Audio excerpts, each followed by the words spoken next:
titulares. Comenzamos con las noticias. A lo largo de muchos años, el sueño de los migrantes guatemaltecos en los Estados Unidos es recibir un estatus de protección temporal o TPS. Según el canciller Fernando Carrera, luego de la gira en Washington, esto podría ser realidad en unos 2 años. A decir del canciller guatemalteco Fernando Carrera, el estatus de protección temporal o TPS para los guatemaltecos indocumentados en Estados Unidos que hayan entrado a ese país antes del 2010 podría ser una realidad, debido a que, según el ministro, el presidente estadounidense Barack Obama está consciente que es injusto que Honduras y El Salvador gocen de ese privilegio y Guatemala no, cuando las realidades son similares. Cuando el presidente Otto Pérez le preguntó al presidente Obama si estaría dispuesto el presidente Obama a considerar la posibilidad del TPS para los guatemaltecos, y el presidente Obama hizo ver que estaba totalmente claro y consciente de que existía un problema, de que los guatemaltecos, a diferencia de los hondureños y salvadoreños, nunca habían recibido ningún tipo de protección temporal como el TPS, y que eso era como mínimo una situación de inequidad que había que resolver en Estados Unidos. Y le pidió al frente nuestro, directamente al secretario de Seguridad Interna de Estados Unidos, que este tema efectivamente sea una prioridad en su agenda. Y ¿sabe usted? El INASIF ha dado a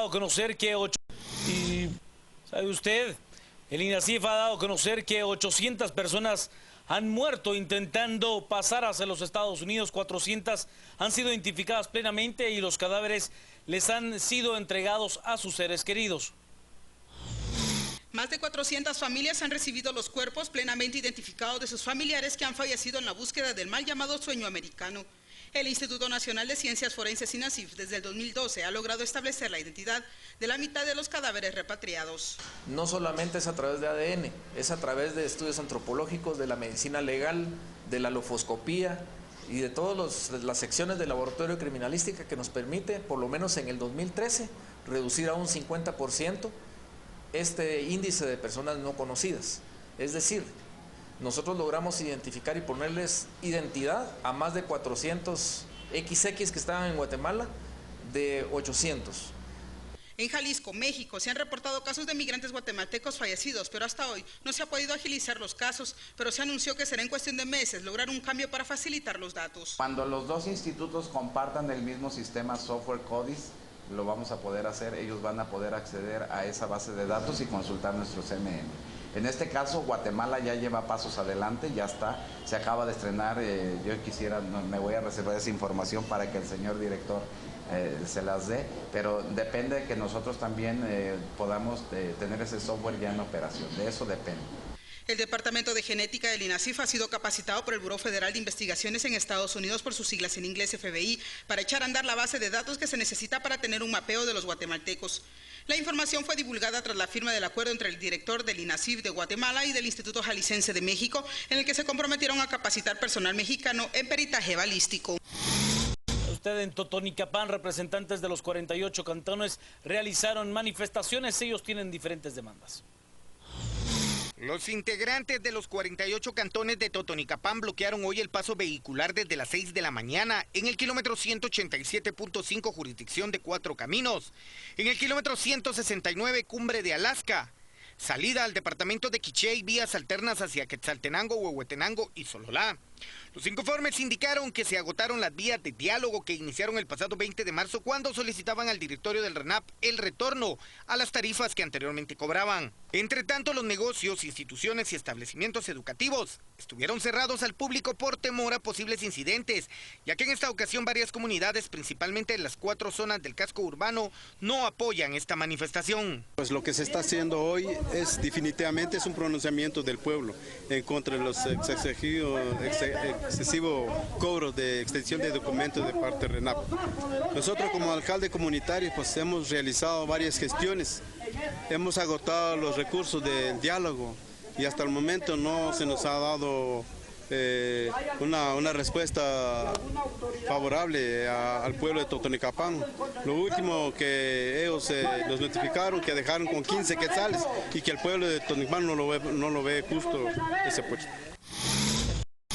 El anuncio de que la canícula podría ampliarse unos cuantos días más, las autoridades del Ministerio de Agricultura aseguraron estar preparados para ya poder atender a personas que resulten afectadas por este fenómeno. El ministro de Agricultura, Elmer López, dio a conocer que concretamente son 28 municipios los más afectados por la canícula prolongada. Estos se encuentran en el corredor seco. Según el jefe de la cartera, hay más de 100.000 raciones de comida para alrededor de 40.000 familias que pueden entrar en crisis alimentaria. Hoy lo que nos está afectando es el corredor seco, sigue siendo el corredor seco, de tal manera que la planificación que nosotros habíamos hecho tiene que ver mucho con esta situación que está pasando. Es decir, nosotros actualmente tenemos alrededor de 120.000 raciones que están disponibles y más o menos el cálculo que habíamos hecho el viernes, nosotros tenemos más o menos unas 40.000 familias realmente afectadas. Si esta semana, por ejemplo, no lloviera en todo este corredor, sí tendríamos un problema en donde posiblemente hasta podría rebasar nuestra capacidad de reacción.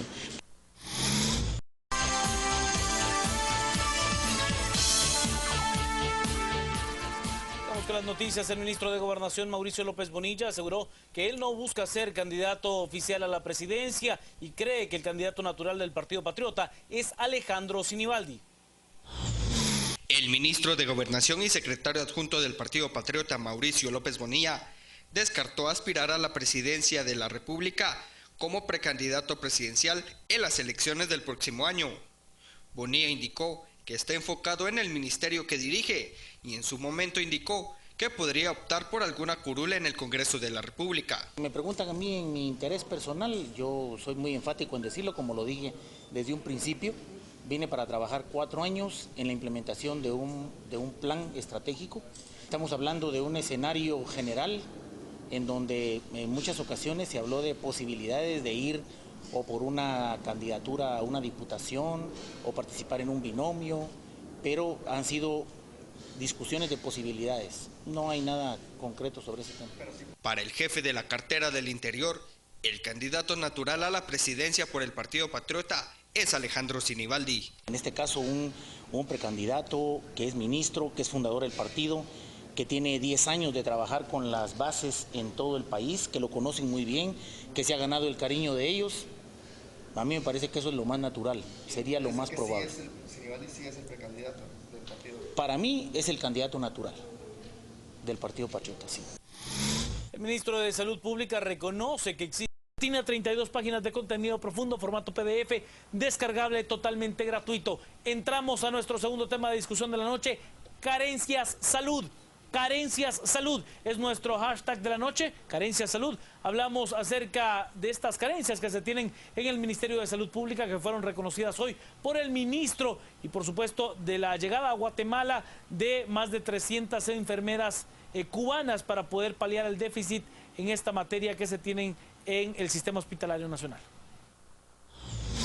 El ministro de Salud, Jorge Villavicencio, informó que a excepción de la ciudad capital, en los demás departamentos hay un déficit de médicos y enfermeras para atender a los pacientes en los hospitales y centros de salud.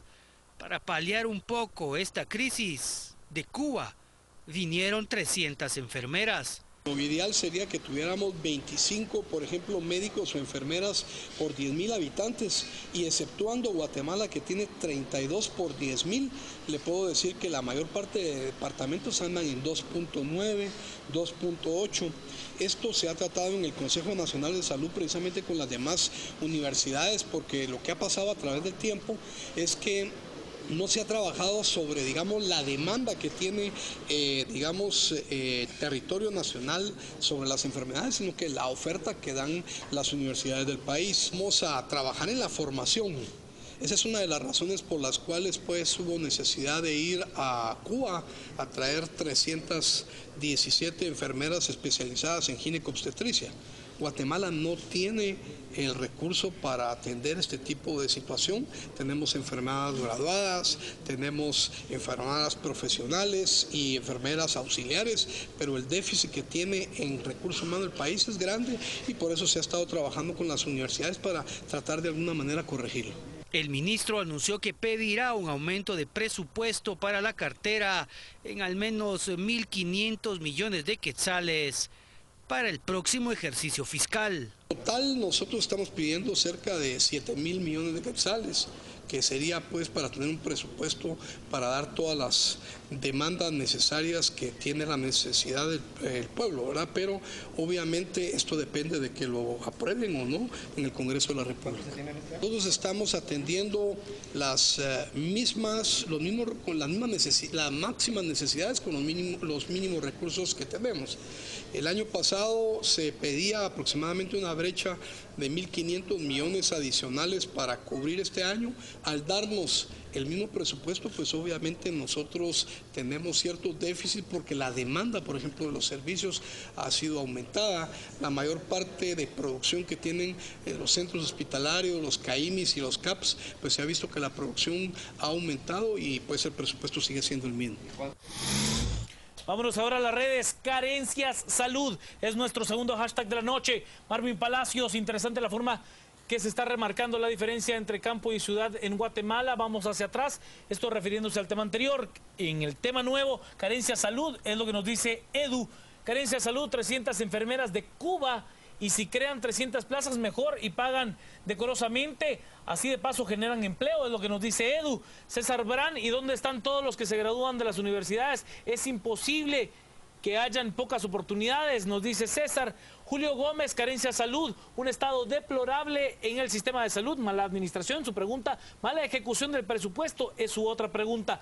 Carencia Salud, es injusto estado de hospitales y falta de medicamentos mientras hay robos millonarios en defensa, congresos, X, etcétera, que es lo que nos dice Son Popo Chapín.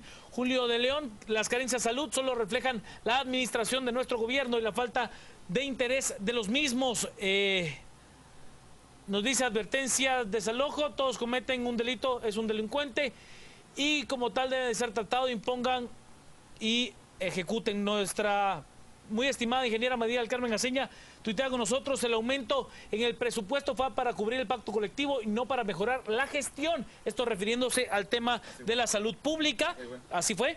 Nos dice Alex Santos, la mayoría de esas personas ni lo necesitan, es gente que se aprovecha de la situación. Esto es del tema anterior. Y del actual tema nos dice Carencia Salud. Recuerdo que el presidente en su campaña dijo que pondría en alerta roja los hospitales por sus carencias y todo sigue igual. Lo escucho, Estuardo Zapeta. A mí me deja un gran signo de interrogación 300 enfermeras cubanas. A veces creo que, como usted dice, sean serios, ¿verdad? Hay que ser. Y hay que serlo.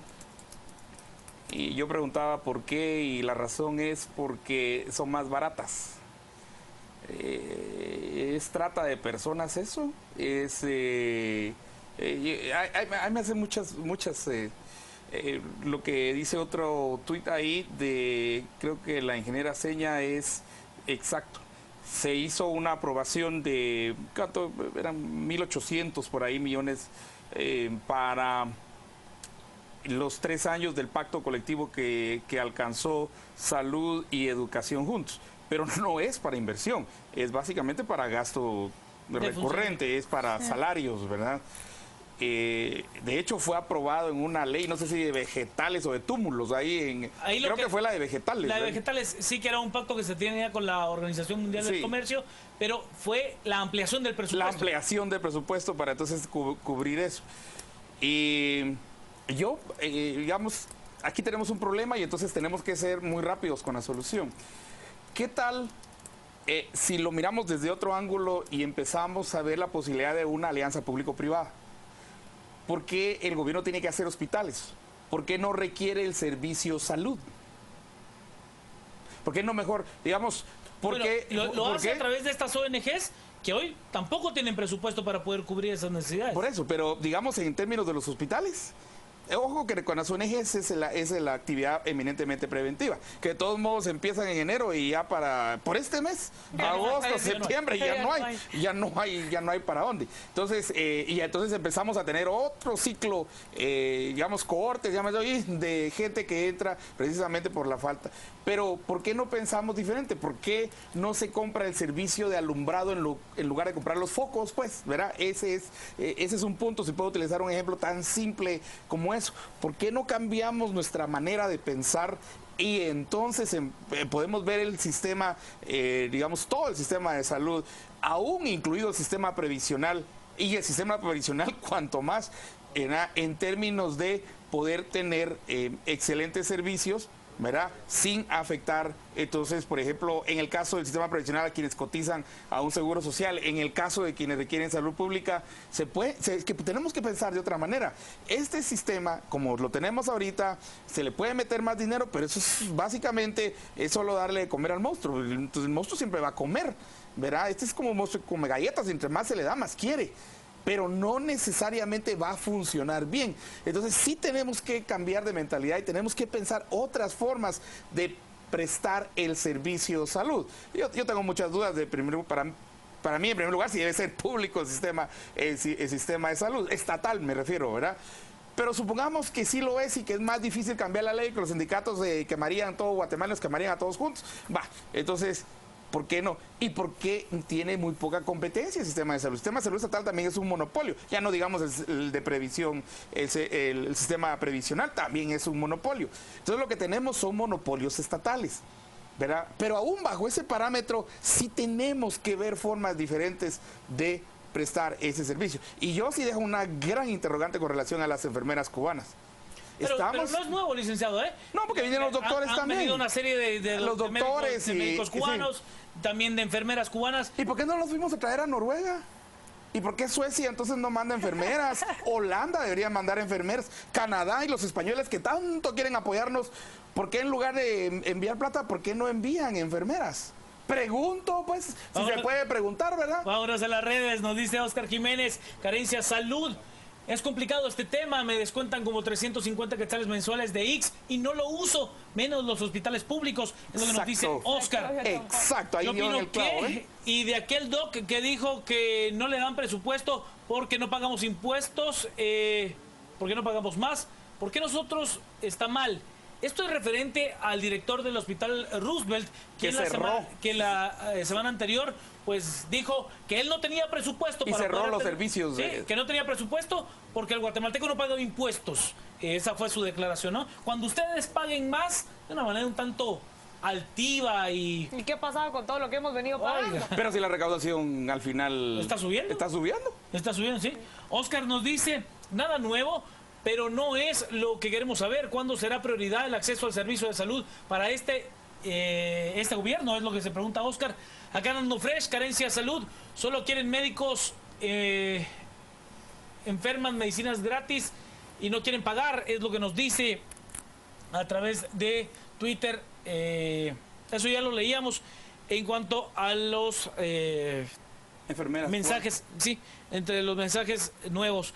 La escucho, Ana Lucía. Pues hay que recordar con el tema de las enfermeras cubanas que ya hace algunas semanas se habían ya recibido más o menos unas 30 enfermeras también, y es ahora que ya ingresan otras 122 al sistema de salud. En teoría vienen no solo a apoyar el programa de gobierno en ese mismo pilar, sino que más que todo para enfocarse en el tema del pacto hambre cero. Pero más ya metidos en el tema que estamos hablando y que es el que nos indigna a todos los guatemaltecos, es el de siempre, que no solo pasa en salud, en educación, en seguridad y en cualquiera de los servicios básicos o no básicos, obligatorios o no obligatorios por parte del Estado que existen. Y es que lo que sucede aquí es que no haya plata, sino es la forma en la que se viene organizando. Y el problema de todo esto es que un gran porcentaje del presupuesto con el que se cuenta en cada una de las carteras está destinado directamente a temas operativos, salarios, aumentar pactos colectivos, callarle la boca o calmar algún sindicato cuando está protestando por algo. Entonces lo que se utiliza es el presupuesto de la misma cartera que pudiera ser dirigido a inversiones. Pero en este caso ni siquiera eso. Ahí hubo que hacer una ampliación del presupuesto y hubo que buscar un préstamo para poder paliarlo, porque no se llegó a la recaudación y no habían recursos del Estado para poder llegar. O sea, hubo que endeudar al Estado. Así es, pero lo que estamos viendo es precisamente ese tema, de que la visión por parte de las autoridades, no solo en el tema de salud, sino que en todas las demás carteras, está destinado únicamente a responder a compromisos políticos de ese mismo momento, y que lo que hacen es demostrar, a mi juicio, la flaqueza y debilidad de las autoridades al no poder separar firmes y tener una postura en la cual lleguen y les digan, miren, esto no puede pasar simplemente porque si ustedes lo hacen, el trabajo por el cual dicen morir y tener tanta vocación simplemente va a desaparecer. Y lo peor aún que es hacerle ver a todas estas personas que protestan de esta forma que con sus acciones lo que hacen es perjudicar a aquel que desde este momento ya tiene un servicio pésimo. Y con ese tipo de alegatos lo que hacen es convertirlo en algo peor, porque simplemente las autoridades se quedan sin plata para poder hacer algo. Aparte de que hay que añadirle a todo esto lo que ya no aparece en los libros, porque saber a dónde se va. Vámonos a las redes. Nos dice Vernon, Carencia Salud. Se debería de fomentar el uso de medicina alternativa de bajo costo, inclusiva y efectiva, paralela a la medicina convencional, es lo que dice Vernon. Gerson, Carencia Salud, el IX debería de ser opcional. Bueno, vudú cubano sería una buena opción, ¿verdad? Por lo regular, uno usa los hospitales privados por medio de seguro, ese sí funciona. Bueno, habría un intermedio que sería pues las cajas de ahorro y de sistema de salud, por ejemplo, como se utiliza en Chile. Las AFP se llama. Sí, son eso, unas cajas de ahorro, y usted contribuye a esa pensión, a ese sistema. Porque un tuit que usted leyó antes sí dice una verdad, dice yo pago 300... Quiera o no quiera. Quiera o no quiera. O sea, es un impuesto. Ojo que ese impuesto no lo contamos dentro de la contabilidad que hacemos, ¿verdad? Ese casi 5% no lo contamos y ese debe ser sumado. Lo quitan para que porque se mire... el Estado sí lo usa. Sí, vaya, sí, no. Y deje de pagarlo, va a ver. Y el único que no paga no se le puede ir a exigir. Claro. ¿Quién es el que no paga? El Estado. Sí. Entonces, a ese no se le, y es el que más usa, ¿verdad? Sí. Entonces tenemos que... somos nosotros los cucuruchos que tenemos que estar llevando también al otro, pues. Hagamos nosotros. Joseph Pineda nos dice, Carencia Salud, más presupuesto para tener mejores sueldos y hacer menos. Qué triste que en lugar de médicos aquí hay carniceros, es lo que dice Joseph. Yo no coincido plenamente, creo que hay grandes médicos también dentro del sistema de salud. Muchos de ellos hacen milagros con lo que tienen. Con lo que tienen. Hacen maravillas con lo que tienen. Que hay 2, 3 malos, por supuesto. Seguro. Pero la mayoría de veras que con lo que tienen. Sí. Médicos internacionales que vienen y miran lo que hacen los de aquí. Se quedan impresionados de todo lo que hacen. ¿Qué tal recordar este video de Otto Pérez Molina en campaña? Dice Omar de LTN. Sí, nos manda un video. Él manda un video. Sí. Son Popo Chapín nos dice, Carencia Salud, ¿por qué no contratan médicos recién graduados con los 180 millones del programa de frente con el presidente? Que solo él ve, es lo que nos dice. Ángel, Carencia Salud, siempre quieren buena atención, que trabajen y que paguen un buen hospital, todo lo quieren gratis, es lo que dice Ángel. Guayo, definitivamente uno de los problemas más graves en Guatemala es la salud y los robos que allí existen. Carencia Salud. Insisto que guapa Lucía Mazariego nos dice, gracias, Guayo. Julio nos dice, Carencia Salud, mientras más se aumente el presupuesto, más habrá para que roben. Hay que empezar centrando el saqueo de medicina, es lo que nos dice Julio. Julio de León también, si la inflación global es del 5%, porque ellos inflan el presupuesto más de 15%. Se llama indexación, ellos indexan el presupuesto. Roberto Chávez, hospitales desabastecidos, pero se firma un pacto colectivo con viáticos diarios mayores de 1,000 para el ministro, es lo que nos dice Roberto. Carencia Salud, es complicado este tema, me descuento, ya lo leíamos. Bueno, uno de los casos más peculiares, nosotros presentamos la nota hace algún tiempo, eran las facturas en distintas cevicherías y chicharronerías que se tenían por parte del despacho del ministro de Salud Pública, que fue una nota, pues, que a ver, un ministro no tiene por qué ponerse en ese tipo de predicamentos, es innecesario hacer tal cosa, realmente un desgaste absolutamente innecesario. Chicharronerías y cevicherías. Sí, o sea, sí. Entonces el ministro daba como referencia de que, pues, en algún momento hay alguna celebración dentro del grupo que trabaja administrativamente y entonces mandan a traer comida o alguna cosa así, pero es innecesario el desgaste. Son las 10:55, lo cerramos, licenciado Zapeta. Tema 1, no hay que seguir protocolos ni nada, el único protocolo que tenemos que seguir es la ley, la norma, y el que roba terrenos es un roba terrenos. Yo no lo puedo llamar de otra manera, ¿verdad? Y sí, roba terrenos, ¿verdad? Porque ese es el término correcto. Creo que el ministro tiene que actuar, no tiene que advertir ni nada, ¿verdad? Porque a los otros ladrones la ley no les... Te advierto, ¿verdad? No. Tienen que actuar, punto, ¿verdad? Eso del diálogo, olvídense, eso se lo inventaron, no sé en qué protocolo, ¿verdad? Pero imagínense que tuviésemos que dialogar con cada ladrón, ¿verdad? Y a veces hasta nos obligan con eso. Y en este tema creo que sí tenemos que pensar de manera diferente. Tenemos que totalmente pensar afuera del sistema estatal como lo tenemos que pensar opciones, no solo del sistema de salud, sino también del sistema provisional, que es el sistema de seguro social. Son las 10:56, lo cerramos, Ana Lucía. Pues con el primer tema, diciendo el mismo mensaje. Cuando se llega a alegar de un derecho, se tiene que contemplar la obligación que va aparejada al mismo y que definitivamente tiene que ir, pues por lógica, acatado al margen de la ley. No puede ninguna persona exigir que se le integre, que se le haga valer un derecho que dice tener, si no está actuando bajo el amparo de la ley, bajo lo que todos hemos aceptado para estar en una sociedad. Y con el segundo tema, pues únicamente decir que aquí lo que sucede, como en todas las demás carteras, es el tema de la falta de transparencia y evidente corrupción. Eso es lo que se tiene que acatar y empezar ya a considerar nosotros como guatemaltecos si es de verdad necesario que nosotros tengamos que pagar por un servicio que muchos de nosotros, estoy segura, no utilizamos.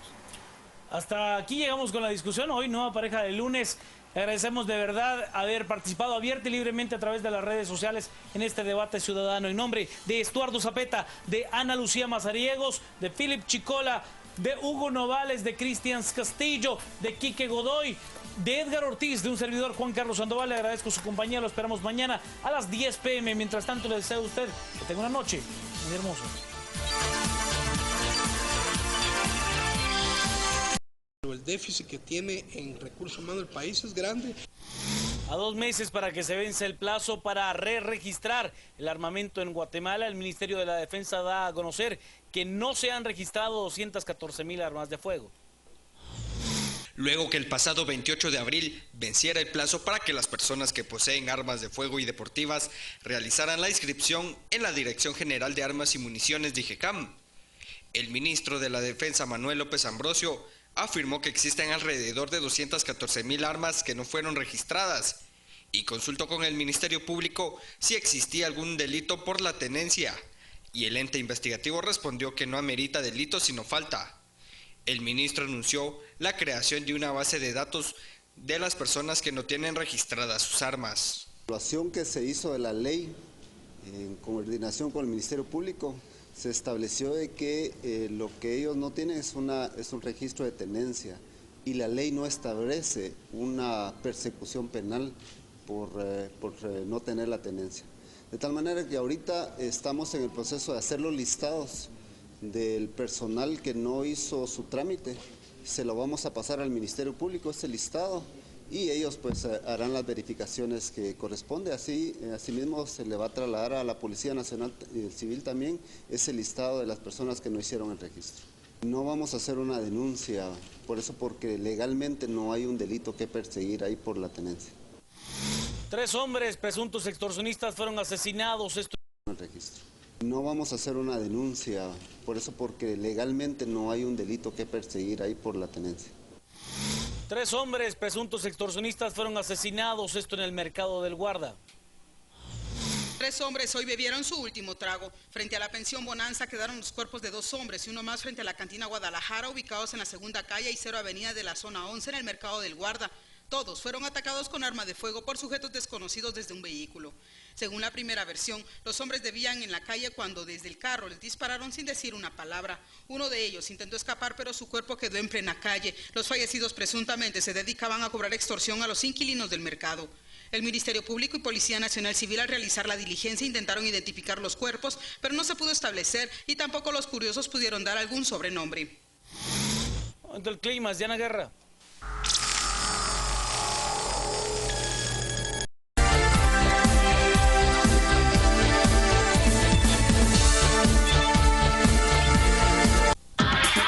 El siguiente segmento es patrocinado por Tropigas, la llama que rinde más. Buenas noches, bienvenidos a las 8:45. Estamos listos para arrancar, Paola Hurtado y Juan Luis Font, las conversaciones de esta noche. Paola, buenas noches. Buenas noches. Le damos la bienvenida a nuestro invitado, quien es el secretario de Seguridad Alimentaria. Él es Luis Enrique Monterroso. Le agradecemos que nos acompañe para conversar sobre un tema que, por supuesto, es motivo de preocupación en muchas personas en Guatemala y tiene que ver con la cauda de muertes causadas por la desnutrición en nuestro país. Miles y miles de personas, desafortunadamente muchísimos niños, padecen desnutrición crónica. La desnutrición aguda cobra vidas en Guatemala y de eso queremos conversar. Bienvenido. Yo diría, buenas noches Luis Enrique, yo diría que la desnutrición es un tema que no preocupa a muchas personas en Guatemala, siempre es un tema que se queda ahí rezagado. decía no vende, lo decías en el 2004 aproximadamente, ese tema no vende. Y seguimos con lo mismo, pero cuando admitamos que se vuelve tema de conversación. Más personas lo dominan ahora y se preocupan por él. Será un esfuerzo más sostenido a partir del 2012, pero del ingeniero Botrán para acá, más o menos 2004, ya se tiene un esfuerzo conjunto. Conciencia. Hay un hay que ser consecuentes del tema del hambre, hay conceptos que antes no se manejaban ni siquiera. Sí. Pero yo creo que se vuelve un tema de conversación cuando hay discrepancia. Y la discrepancia generalmente viene de las cifras. Correcto. La semana pasada se conoció que 58 niños han muerto de desnutrición aguda en 2014 y alrededor de 8,000 han sido diagnosticados y sometidos a un tratamiento. Pero esa cifra ha creado controversia porque, por ejemplo, una publicación de prensa que nosotros comentábamos aquí en a las 8:45 de Plaza Pública decía o señalaba que podía haber un subregistro de tal magnitud por los protocolos que se están usando para contar los casos que se podría hablar hasta de 400 casos. Partamos de esa diferencia de criterios, Luis Enrique, para que usted nos explique cuáles son las cifras suyas y por qué usted acuña esos datos. En realidad las cifras siempre van a ser del Sistema de Información Gerencial en Salud. El dato oficial que maneja el país es el SIGSA. El dato con el que tenemos todos que fundamentar los cálculos es ese, y es a eso a lo que estamos apostando. Vengo investigando el tema desde el 2008, 2007, esa correlación de ruptura de datos entre el SIGSA que se daba anteriormente, entre el CIAS, entre el Centro Nacional de Epidemiología, entre RENAP y entre las salas concretamente de los hospitales donde se da. Y justamente tenemos que tomar una decisión como país, y la decisión es que se establece una mesa de morbilidad y mortalidad en donde se marca claramente la investigación de cada caso, acta por defunción, una a una. Y resulta que lo que se tiene que establecer es protocolos internacionales de la Organización Mundial de la Salud, que, por citarles un ejemplo, consideran que un niño que muere antes de 29 días, ese niño nunca desarrolló sus pulmones, nunca desarrolló su interior, sus órganos, y en consecuencia no puede ser considerado como un pequeño que murió por desnutrición aguda. RENAP, a la hora de recibir la información, lo recibe claramente, pero la información que se tiene que analizar en la mesa de morbilidad y mortalidad, que es un avance, hay que clarificar eso, porque eso es algo que no existía antes. Semanalmente, ustedes pueden ver ahora, semanalmente colgado en la página web de la Secretaría y del Ministerio de Salud Pública, cuántos decesos han habido, pueden investigarlos. De hecho, público totalmente, al extremo que la investigación que usted comenta de Carolina Gamazo, que es algo plausible, toma los datos de la Secretaría, o sea, los datos están colgados ahí y eso es transparencia. Podemos decir más o menos, en realidad es muy complicado que en un drama humano estemos regateando cifras. Sí. Es algo muy complicado y quizás no quisiera concentrarme en ello, porque después de que ha muerto uno, en ese momento ya la sociedad guatemalteca hoy día está indignándose. ¿Cuándo y es se justamente considera que se un debe niño hacer. ha muerto por desnutrición aguda? Se tienen que estudiar ciertos parámetros en concreto, pero se tiene ya una clasificación internacional de enfermedades, se llama la CIE-10, a la que Guatemala se adhiere más o menos en el año 2011. Recordarán ustedes lo que sucedió en el Nicolás Cruz allá por el año 2009, en donde se dieron 9 decesos en un solo mes en un hospital. Recuerdan ustedes que eso fue muy ruidoso en Jalapa. A partir de eso, el ministro Ludwig Ovalle toma la decisión de establecer una notificación obligatoria de casos de desnutrición y de decesos.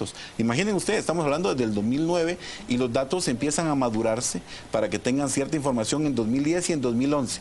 El comparativo que empezamos a hacer es a partir del protocolo que se empieza a respetar y que se marca en una mesa.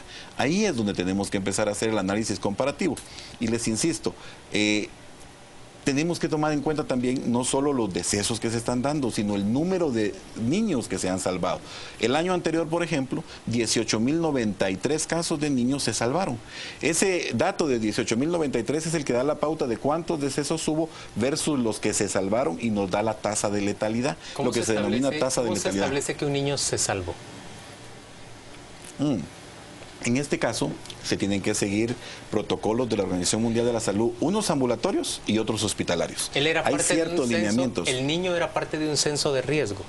El niño estaba teniendo seguimiento. Todos los niños que ustedes pueden ver en los registros tienen una ficha, una epificha.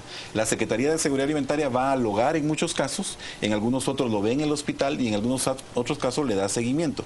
Particularmente respetamos una etapa posterior a los lamentables decesos y llegamos aproximadamente 2 o 3 semanas después del deceso a hacer un informe final de lo que sucedió en cada uno de esos casos.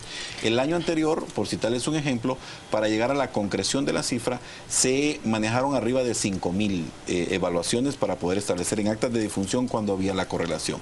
Y pues el establecer una mesa es un avance. O sea, que solo quisiera dejar el mensaje de que exista hoy día una mesa de morbilidad y mortalidad es un avance enorme, porque antes no existía tal cosa. O sea, el artículo en sus en su primer párrafo dice, se estableció un método distinto, una metodología, un protocolo diferente. No, antes no existía protocolo. ¿Esos 8.000 niños diagnosticados con desnutrición crónica será? No, aguda. Aguda. Esa diferencia es bien importante. Claro, porque la aguda es la que puede suscitar la muerte. Y crónica es casi la mitad de la población infantil. Efectivamente, y por muchos años la desnutrición aguda ha sacado del escenario de atención a la desnutrición crónica. En Guatemala, a la hora de hacer la medición en el año 2008-2009, existían niños 1.013.000.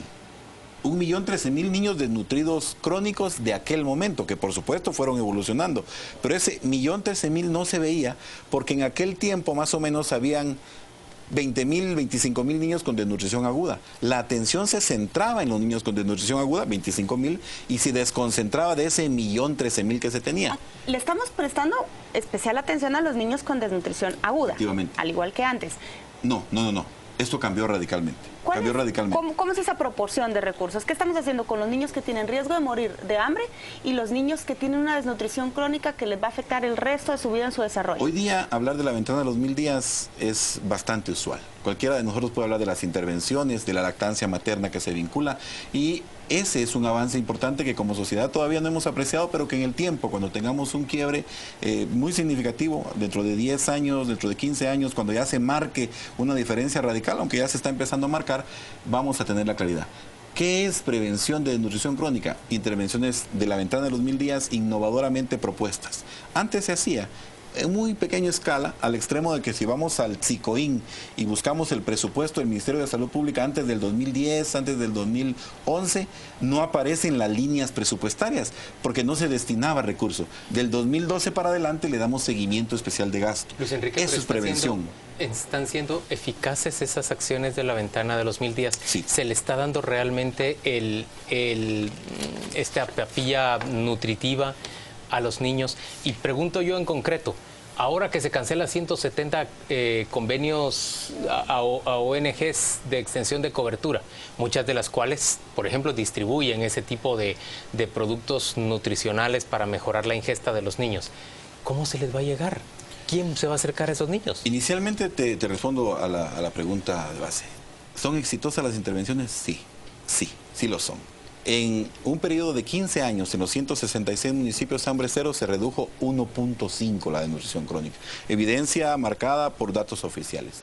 La evaluación que recientemente se hace, el monitoreo del plan del Pacto Hambre Cero por la firma más prestigiosa internacionalmente, dice que en 12 meses, con intervenciones de la ventana de los 1000 días, se redujo 1.7%. Eso es muy importante, porque está diciendo... Poquito. No, créanme que qué bueno que hace ese comentario. Créanme que qué bueno. Países exitosos como Bangladesh están reduciendo a un ritmo de 1.5. Países como Perú, 1.5 al año. ¿Cuánto se redujo en los 166 municipios? 1.7. ¿Qué quiere decir eso? Que para que sea sostenido en el tiempo, hemos logrado un cambio paradigmático histórico. ¿Cuántos años hubiera requerido reducir la desnutrición crónica con la tendencia que traíamos previa? 80. ¿Cuántos años estamos ahora pendientes si mantenemos este ritmo? 30. Eso es un avance enorme y dice que la ventana de los 1000 días está siendo exitosa. ¿Hay una línea basal para poder hacer estas comparaciones y decir que redujimos en 1.7 en un año? ¿Cuál es la línea basal? ¿De cuándo se establece? 2012, la evaluación de línea de base, la que marca cómo estaba la situación, y el primer análisis, el primer monitoreo que se hace es el que cuadra la diferencia entre una y otra evaluación.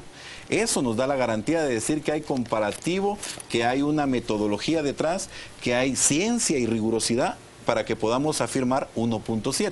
No estamos comparando la encuesta nacional de salud materna infantil 2008-2009 contra nuestra evaluación porque los métodos serían distintos. Estamos comparando una evaluación contra la otra.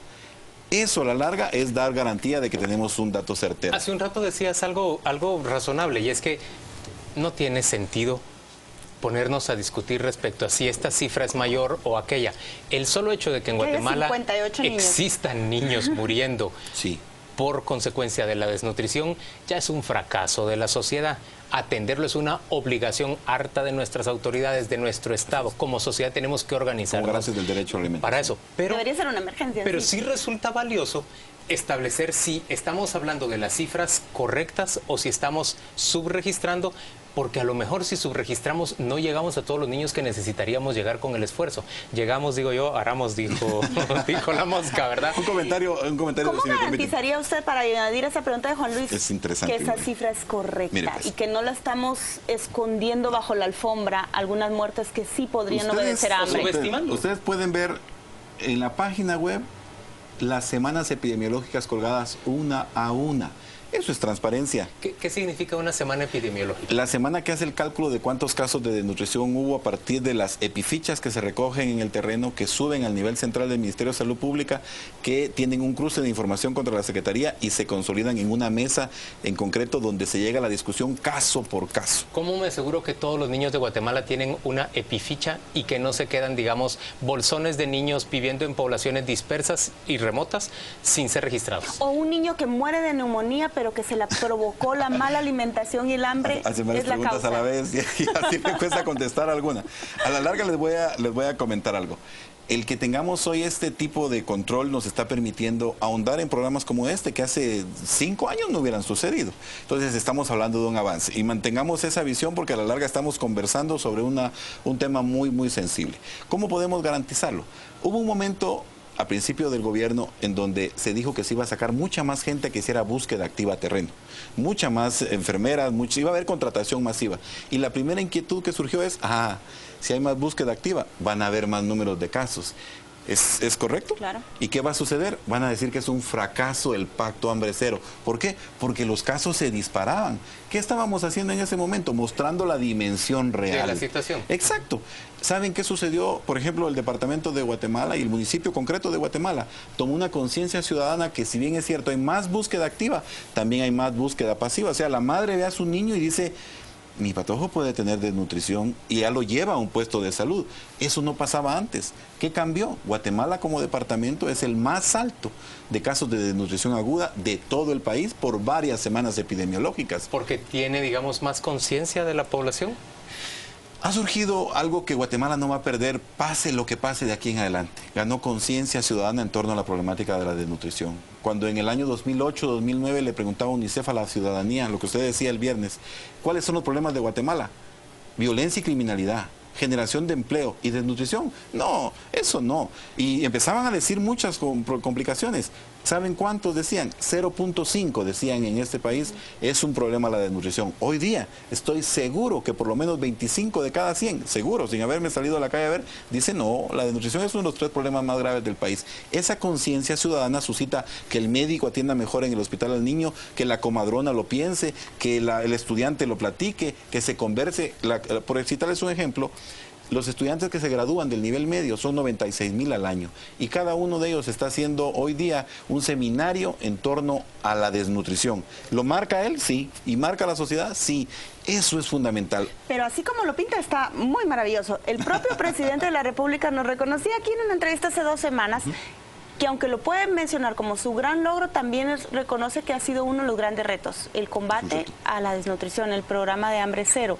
Tiene sus trabas, tiene problemas burocráticos. Solo con los ONG que van a rescindirle contratos ya afecta directamente a la atención a esos niños o potenciales niños. Nadie dijo que iba a ser fácil. Nadie dijo que iba a ser sencillo esto. Tampoco es miel sobre hojuelas. Efectivamente, pero marcamos la base de algo que no se estaba dando antes. Enfrentar la desnutrición es valentía. ¿Por qué? Porque es muy complejo. De hecho, ¿cómo se llama la desnutrición? Síndrome pluricarencial, desde el mismo nombre. Tiene diversas carencias, porque el tema de agua y saneamiento afecta, porque el analfabetismo afecta, porque el alcoholismo afecta, porque el machismo afecta, porque afecta la educación sexual y reproductiva, que es un tabú todavía en este país. O sea, no es solamente de una intervención pública que vaya, sino que es de la consejería y el cambio de conducta en la madre. En consecuencia es muy extenso. También en las instituciones. También en las instituciones. Pregunta a nuestra audiencia, ¿en dónde pueden buscarse y analizarse los datos de los que nos hablabas? Por ejemplo, ese 1.7%. Está colgado en la página web de la Secretaría, lo pueden chequear. Y de todos modos, los que deseen, les dejo el correo institucional de la Secretaría o el mío propio para que me lo soliciten, se lo hago llegar lo más pronto que pueda, pero está ahí colgado. De un sistema, ¿sí? Hablabas también de un sistema de registro en salud pública, ¿no? Así es, de una comisión presidencial de morbilidad y mortalidad en casos de desnutrición con niños menores de 5 años. Esa la pueden ahorita teclear y la van a encontrar. Ahí van a encontrar los 58 muertos a los que hacía mención Paola, ahí van a encontrar los datos, pero a la larga, toda la información que necesiten, solicítenla, porque hoy estamos en una situación mucho más abierta a tocar este tema. Antes, hablar de un niño muerto por desnutrición hubiera suscitado para muchos indiferencia total y para algunos otros incredulidad. Hoy sabemos que mueren en Guatemala y lo sabemos porque la cifra oficial lo está contando. Semana a semana, eso es inédito, pionero a la larga, semana a semana. Y lo pueden revisar y de hecho sus reporteros constantemente nos preguntan ¿cómo va la desnutrición aguda? Llevamos 8.067 casos que usted decía. Esos niños hubieran muerto antes si no los hubiera atendido el sistema de salud. Pero cuando vuelvan a su comunidad tiene que haber una estructura que los reciba también. Y eso no es sencillo, pero estamos avanzando al respecto. ¿Hay suficientes centros de atención abiertos? ¿Están realmente atendidos todos los niños que resultan registrados en esas epifichas?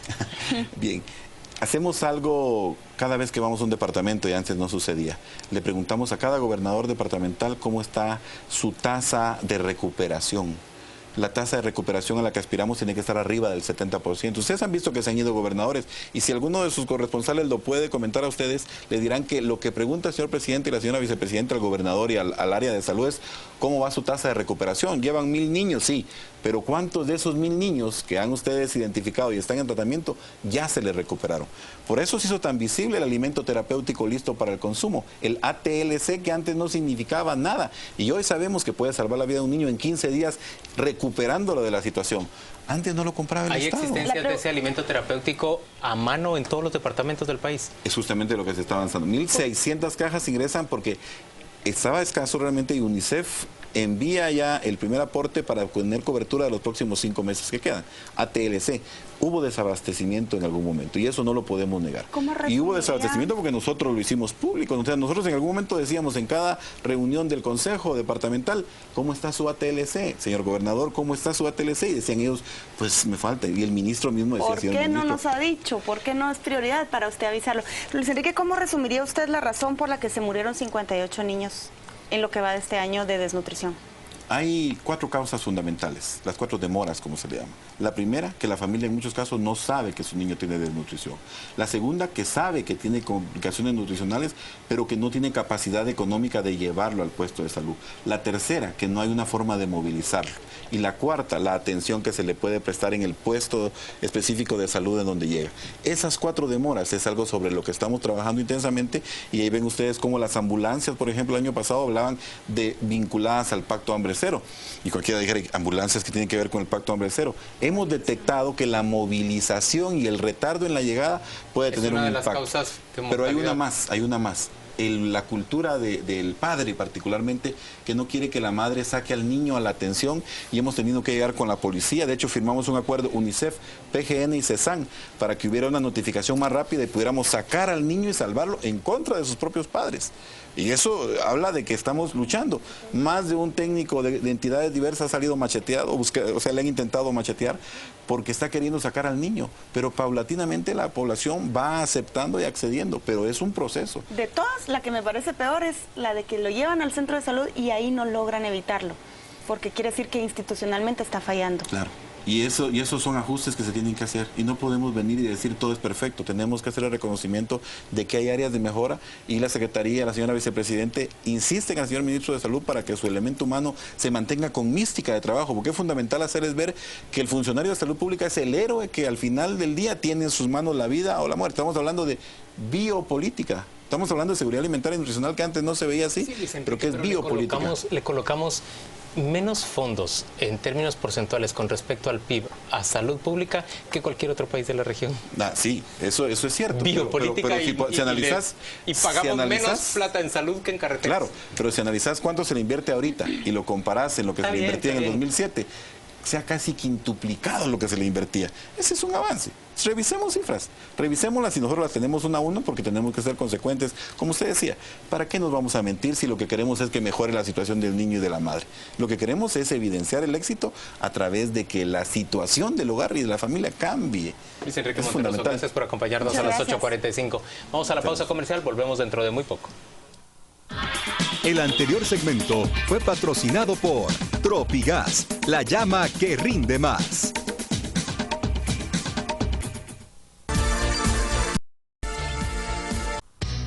Este segmento es presentado por EXA. Estamos en cada momento de tu vida.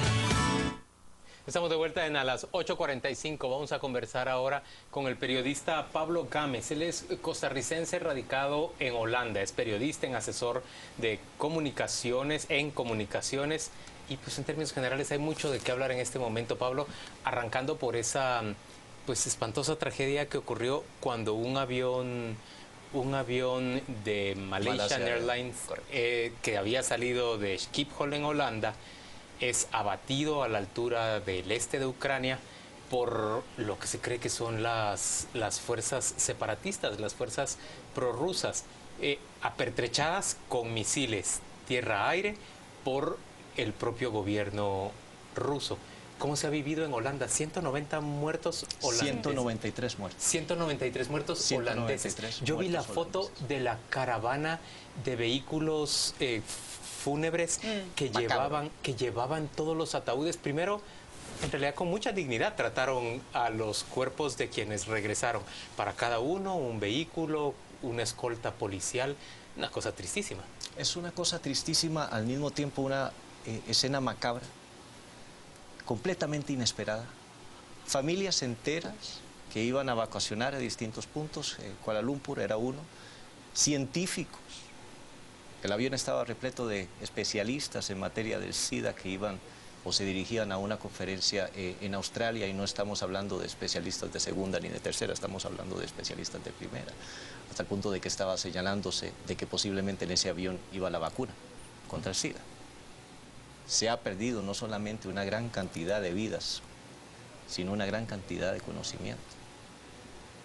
Además de esa foto que tuviste, esa gran caravana fúnebre que apenas hace 4 o 5 días vimos, después de que se pudieron recuperar los 193 cuerpos de los holandeses que permanecieron durante días ahí diseminados por todas las circunstancias que habían propiamente o que hay en Ucrania.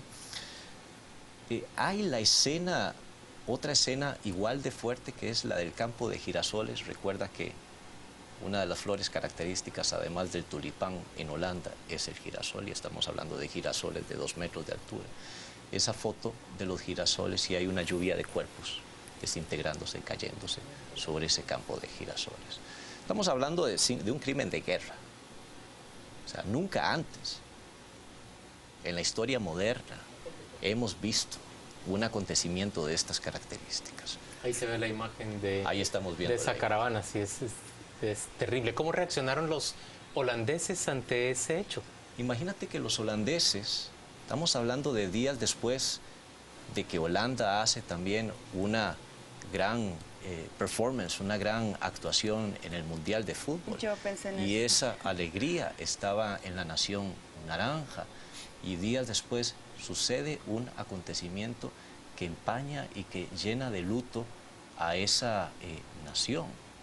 Una de las cosas que quizá valga anotar aquí, y es uno de los fenómenos más interesantes en otro tipo de lectura más profunda y quizá más en nuestro ámbito periodístico y mediático, es la forma en que un personaje como es el ministro de Relaciones Exteriores, Frans Timmermans, se posesiona de este acontecimiento y rompe completamente, gracias a las nuevas tecnologías y gracias a las redes sociales, el discurso vertical de la información y siembra una comunicación horizontal con el pueblo holandés.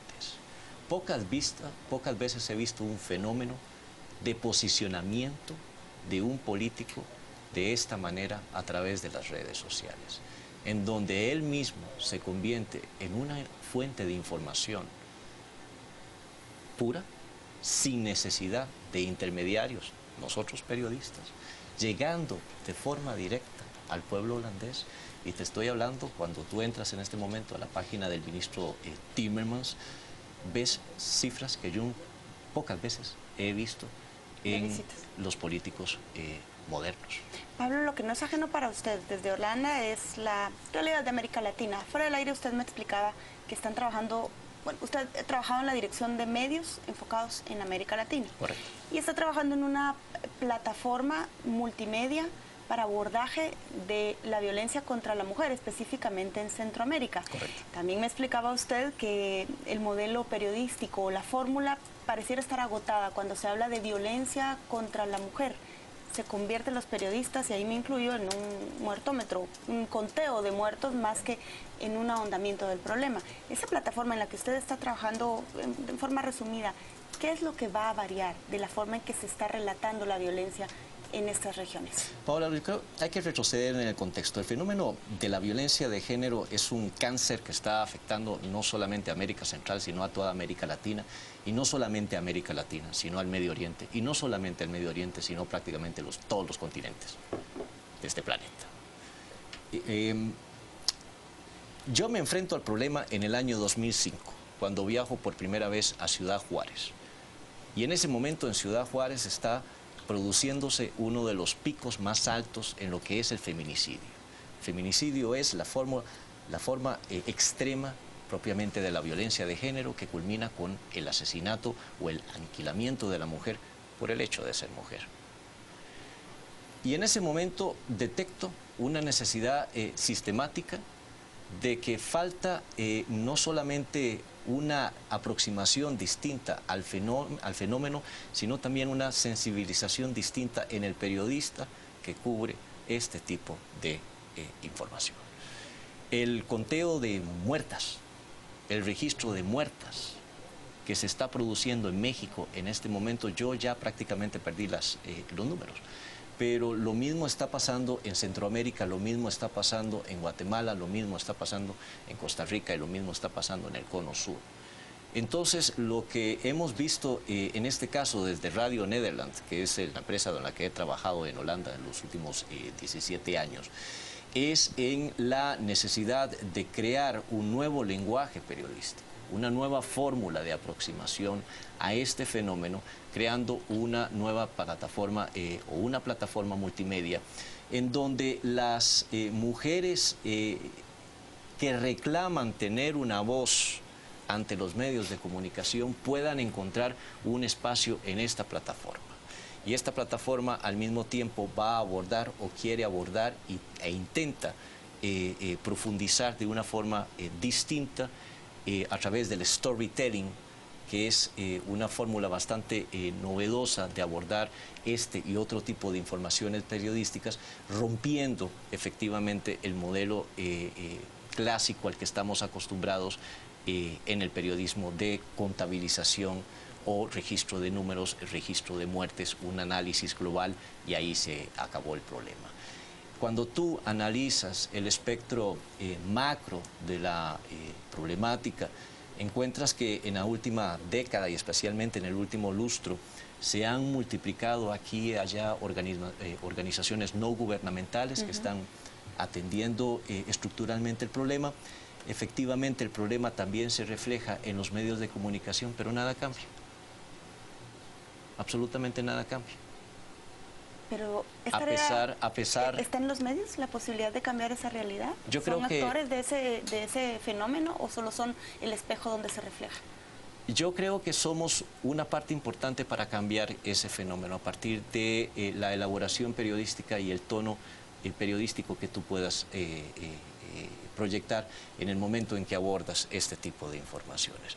Y especialmente a través de las nuevas tecnologías se abren canales distintos de poder llevar esta información a través de distintos formatos a los distintos actores que están siendo afectados por esta problemática. Pablo Gámez, muchas gracias por acompañarnos hoy. Ya se acabó el tiempo. Ya se nos ha terminado el tiempo. Muchas Cortísimo, gracias, Pablo, pero muy interesante por acompañarnos a las 8:45. Mucha suerte en tus actividades. Un placer estar con ustedes. En Guatemala. Vamos a la pausa comercial. Volvemos dentro de muy poco. Este segmento fue presentado